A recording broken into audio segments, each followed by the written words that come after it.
Boys and girls, welcome back. I've got some thoughts to share regarding an experience that I had yesterday night. Last night I was out with a friend, with a longtime friend. We restarted going out together much more often than usual. And like some of you may know, my nights out are not usually that. I don't want to say they're not fun. I just think they're really nothing special. It's very common for me and my friends to go out and just drive with somebody's car and talk in the meantime, or search for a nice spot where you can just hang out and have a cigarette, or walk around, or looking for some sights or landscapes. It's usually roaming around aimlessly and talking about life, or complaining about life, especially as of lately. There has been a lot of stuff to complain about, but regardless, this is just a way for me to tell you that there's not much to do when I usually go out, mainly because here in the city there's not much to do. But maybe if I put a bit more effort into it, I could go to a bar or something, or have a beer. But it's not my kind of stuff, and my friends understand that very well. I prefer just to hang around and talk. And that's exactly what I was doing yesterday night with my friend. We were just one of the many nights that we would go out and just hang around, do nothing.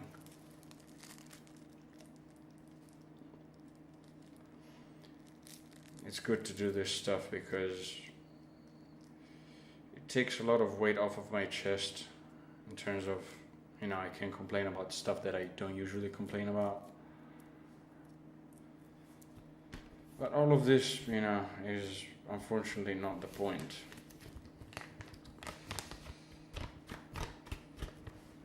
We go around and we're driving up and down the city and the neighboring areas and neighboring countryside, and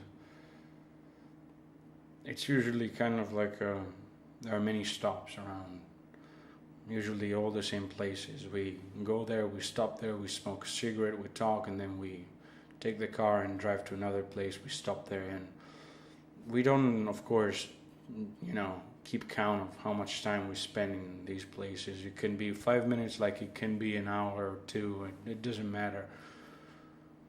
But we're coming back into the city, and it's like 10:20 p.m. and we weren't really necessarily like going home. We didn't decide that it was over yet. We were just roaming around, and we take one of the most trafficked bridges that connect the city to the outside, the big state roads that connect to other cities. And to anybody who's local and knows where I live, the city where I live is crossed by a very infamous river that it's known for being very deep, freezing cold temperature of the water all year round, and with a lot of whirlpools, and it's notorious for killing any uncanny and, how can I say this, like mindless diver or swimmer.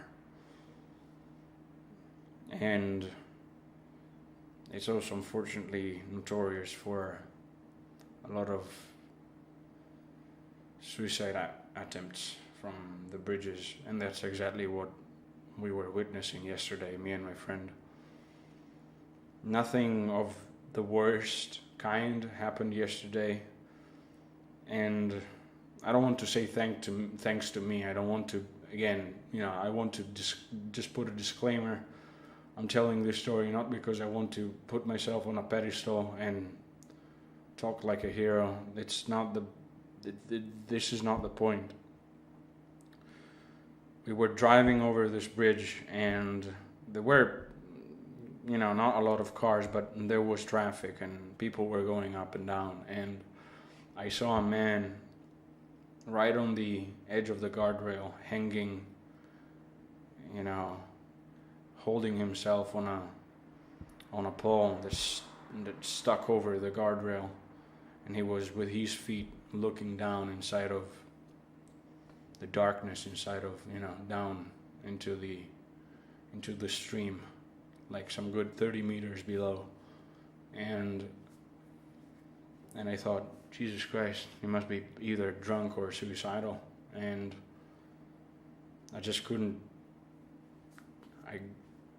I couldn't hold myself back. I just went over the bridge, came back the other way, and I stopped, rolled down the window and yelled, and asked if he was okay or anything. And he looked at me and he was really not okay. So I put on my hazards and I just got down. And this is something that, I talked about it with some friends of mine, of course with my friend who was with me and witnessed the whole scene.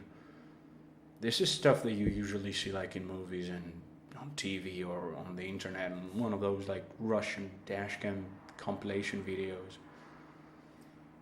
It's not something that you don't wake up in the morning and think and just think to yourself, what do I do if I see a man on the verge of killing himself? What do I tell him? And I told him, by this time, by the time I got out of the car, another driver pulled over, and it was the two of us trying to tell him not to do it. And he ended up not doing it. He ended up coming, climbing down, and he really looked drunk, so that probably also influenced his behavior. But I had to talk to him. I had to tell him, it's not worth it and all that stuff that you can imagine, But every word felt like such a danger, such a responsibility, because every step I took, I didn't want to rush. I didn't want to just... And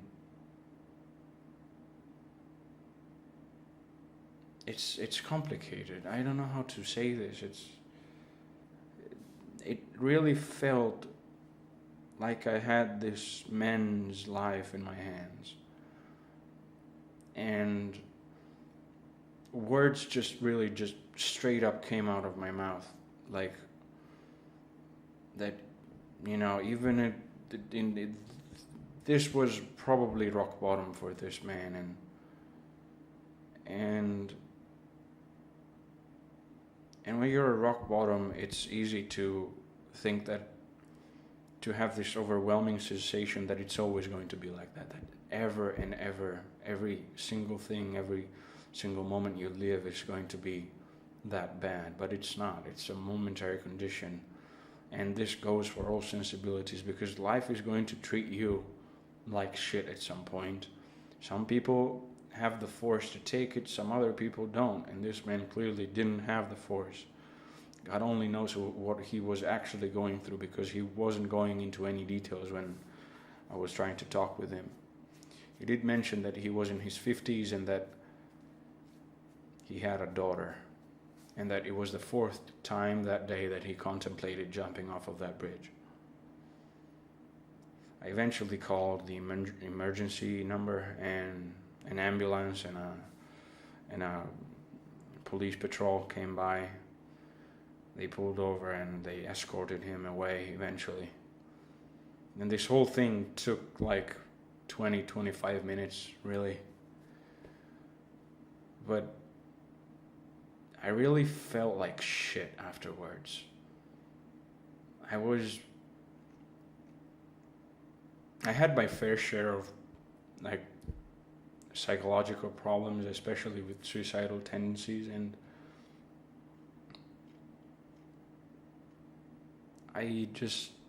it hit me so personally because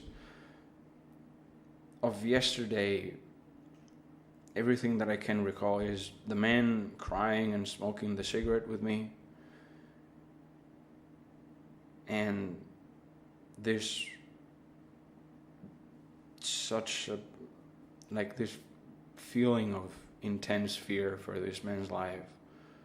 It felt like I was really just holding him by his pinky, and most than anything else, this anger, because not only I saw a lot of myself in that man, but I was so angry at all the fucking people that were just driving by.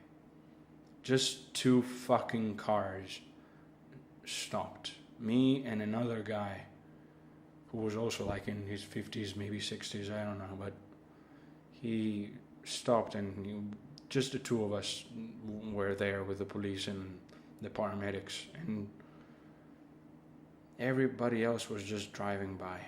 Everybody was just ignoring the situation. Nobody wanted to take fucking responsibility. And that's so fucking inhumane, because it's easy to talk about society, it's easy to talk about fucking teamwork, it's easy to talk about your colleagues, it's easy to talk about family and shit, but when shit like this hits the fan, when shit like this goes down the drain, no one wants to fucking take responsibility. No one wants to fucking get their hands dirty and carry another person's weight. And I totally see why, because yesterday I was scared shitless, because the moment I stepped out and I yelled at him, "Come down, let's talk, let's have a moment together," I immediately regretted it, because I felt like, you know, if he jumps down, I'm gonna feel guilty for the rest of my fucking days. That's the first thing I thought when I got out of the car. But man, it was worth it.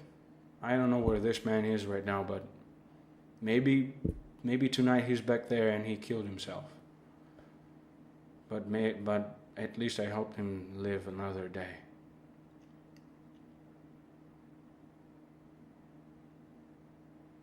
I don't know.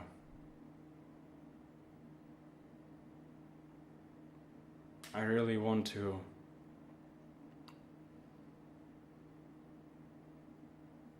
just, if there's any, if anything of that magnitude happens to you, don't shut up. Don't keep your mouth shut. Just don't do it. Just at the cost of ruining your reputation and ruining everything else. There's nothing worse than coming to that end that way. Just talk about it. No one will shame you. No one will ever not try to understand you. There's always going to be somebody out there who's willing to help you. You just need to find them. And just